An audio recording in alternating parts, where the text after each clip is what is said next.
Hello guys, welcome back to my channel. আবারও চলে এলাম একটা ছোট্ট মিনি ব্লগ নিয়ে।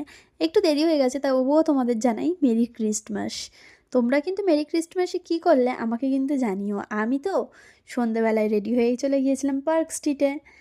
আর পার্ক স্ট্রিটে এত ভিড় হয়েছিল না সেই দিনকে, কি বলবো। গিয়েও একবার ভাবছিলাম যে কী করতে এলাম, কিছুই তো নেই, শুধু লাইটিং দেখতে। আর আমাদের এতই কপালটা খারাপ যে অ্যালান পার্কের ভিতরে এবছর ঢুকবো ভেবেছিলাম, কিন্তু সেটাও আমাদের আর হয়ে উঠলো না। অ্যালান পার্কটাও বন্ধ হয়ে গিয়েছিলো, কিন্তু কী করব, ঘুরতে গিয়েছি, এখন ঘুরবো তো নিশ্চয়ই। সেই জন্য একটু ছবি তোলা, ঘোরা, এগুলো করে যখন বেরোচ্ছি তখন দেখলাম এই দাদাটা না একটা চার্চের সামনে দাঁড়িয়ে খুব ভালো গান করছিল। তো আমরাও আর মানে না দেখে চলে আসতে পারলাম না, সেই জন্য আমরা দাঁড়িয়ে অনেকক্ষণ দেখছিলাম। আর গানটা কী গান করছিল সেটা যদি তোমরা বুঝতে পারো তাহলে কিন্তু একটু কমেন্ট করো।